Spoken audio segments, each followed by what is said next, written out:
문재인 대통령 이 광주 전남에서 60% 내외의 득표율을 기록했는데요. 호남에서 2위를 기록한 국민의당 안철수 후보의 배가 가까운 2배 정도의 어떤 득표율입니다. 지난 총선에서 광주에서 한 석도 차지하지 못했던 이 더불어민주당 대통령 후보에게 호남이 이런 지지를 보내준 이유가 궁금합니다. 이에 대해서 더불어민주당의 생각 들어보겠고요. 또 앞으로 계획도 더불어 들어보겠습니다. 더불어민주당 광주시당 이영석 위원장 연결돼 있습니다. 안녕하세요, 위원장님. 네, 안녕하세요. 네, 이렇게 더불어민주당 후보 문재인 대통령에게 지지를 60%에 가까운 지지를 해준 호남민들에게 먼저 한 말씀, 인사 말씀 해주시죠. 예. 먼저 우리 황 선생님 말씀대로 이번 5월 9일 대선에서 82%의 가장 높은 투표율이었죠. 투표율을 또 보여주시고 61%가 넘는, 특히 호남 전체적으로 봤을 때 60%가 넘는 그런 지지를 보내주신, 압도적인 지지를 보내주신 광주 전남 시도민 그리고 전북 또 도민 여러분들에게 정말 감사하다는 먼저 말씀을 드리겠습니다. 저희 더불어민주당이 더 열심히, 특히 또 문재인 대통령께서 정말 더 낮은 자세로 새로운 대한민국을 만드는데 최선을 다하실 것으로 그렇게 기대하고 있습니다. 네, 문재인 대통령의 이렇게 60%대의 지지 갖고 있는 의미는 뭐라고 생각하십니까? 저는 이제 무엇보다도 그동안 이명박 박근혜 9년 동안 호남 인사들이 소외되고 또 지역 발전이 저해됐던 요인도 있다고 봅니다. 이런 것으로 인해서 굉장히 우리 호남 시도민들께서 정권 교체에 대한 열망이 그만큼 절실했다는 생각도 갖고 있고요. 네. 특히 이제 이번 조기 대선이 어쨌든 박근혜 최순실 국정농단 사태에서 비롯됐지 않습니까? 네. 그래서 지난 겨울 그리고 올 초까지 이어졌던 1,700만의 이런 촛불 민심이 정권 교체의 필요성이 가장 절실했다 하는 생각을 갖고 있습니다. 네, 이번에는 문재인 대통령에게 지지를 해도 정권 교체고, 그 다음에 안철수 국민의당 후보에게 지지를 해도 정권 교체다, 이런 이야기들이 있었는데 결국은 그래도 호남민들은 문재인 대통령을 선택했다는 거죠. 네. 안철수 아무래도 이제 그 부분에 대한 이야기를 해주세요. 이제 문재인 후보를 선택해 주신 부분은 저는 이제 그렇게 생각을 합니다. 우선은 촛불 민심을 대변할 수 있는 진정한 정권 교체를 할 수 있는 후보가 누구냐, 이런 부분에서 이제 문재인 후보가 강점이, 그리고 또 국민들의 지지를 얻었던 것 같고요. 두 번째는 이제 광주 전남 시도민들의 광주 정신이라는 정체성을 누가 담보할 수 있느냐 하는 부분에 대한 고민도 많이 하셨을 것 같아요. 그래서 그런 부분에서 5.18 정신을 헌법 전문에 담겠다. 그리고 또 이제 5.18과 함께했던 후보, 5.18 알리기 위해서 구속되고 투옥됐던 문재인 후보에 대한 선택, 이런 것들에 이제 표심으로 작용을 했다고 봅니다. 특히 토론회를 이번에 TV 토론을 굉장히 많이 했지 않습니까? 6번의 TV 토론했는데 토론 과정에서 비춰졌던 차기 정권 교체에 대한 진정성을 누가 담보할 수 있는지 하는 부분, 그리고 이제 국민의당 안철수 후보 같은 경우는 우리 광주 전남의 시도민들이 그동안 지지했던 DJ 햇볕 정책에 대한 여러 가지 정체성, 그리고 또 사드 문제와 관련된 이렇게 말 바꾸기, 이런 부분에서 이제 후보들의 차별화가 이루어지면서 문재인 후보에 대한 전폭적인 지지로 이어졌던 게 아닌가 생각합니다. 네, 문재인 대통령께서 지금 이렇게 전국을 이끌어 가시면서 이물련 행진곡을 재창한다라는 이야기도 하셨고, 또 지금까지 이쪽과 굉장히 갈등을 빚었던 박승춘 보훈처장을 또 이렇게 사표를 쓰고 하고 하셨는데, 이런 모습들이 결국은 호남에 대한 기대, 호남에 대해서 강력하게 이런 진상규명도 하고 호남 발전에 대한 기대감을 높일 수 있는 요인들이 될 수 있을까요? 네, 당연히 저는 그렇다고 봅니다. 특히 이제 그동안의 전두환, 이순자, 다시 또 지금 5.18에 대한 왜곡과 폄훼를 하고 있지 않습니까?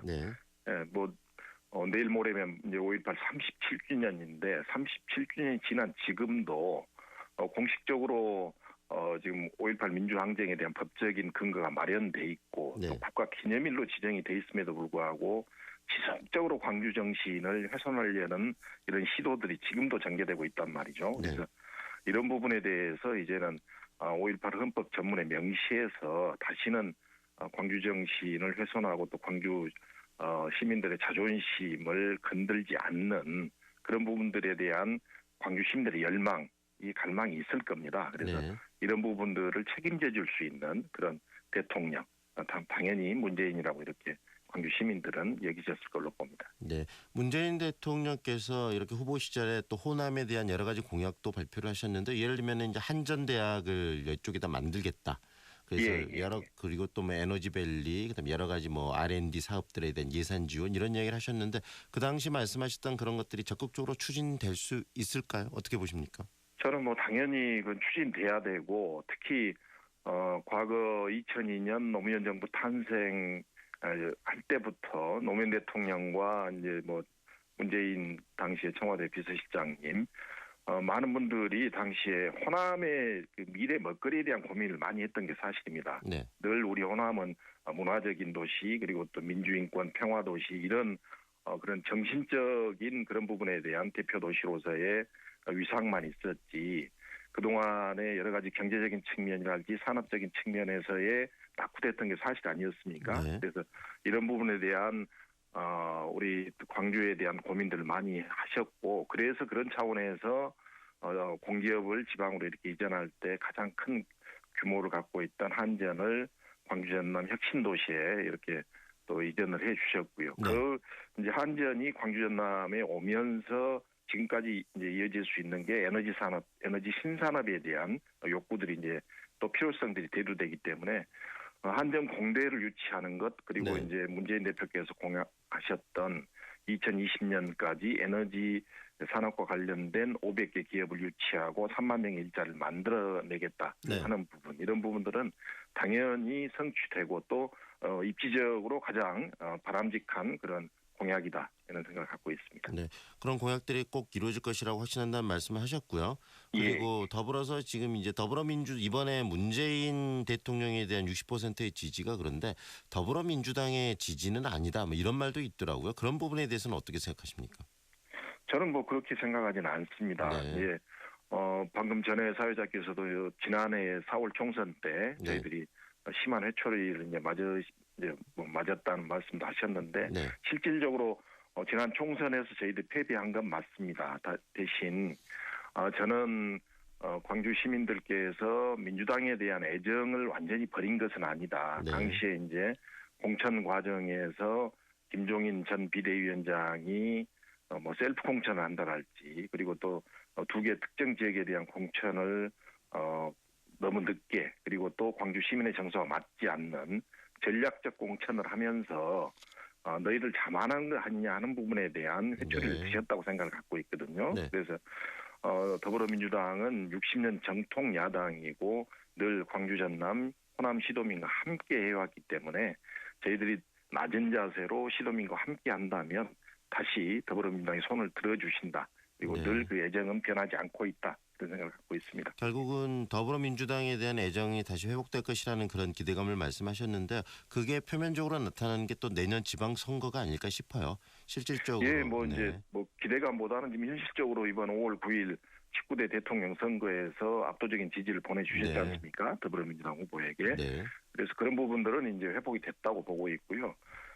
내년 지방선거에서도 저희들이 자만하지 않고 어떻게 보면 이제 내년 지방선거는 현 대통령에 대한 1차적인 중간평가라고 이렇게 보고 올 수 있지 않습니까? 네.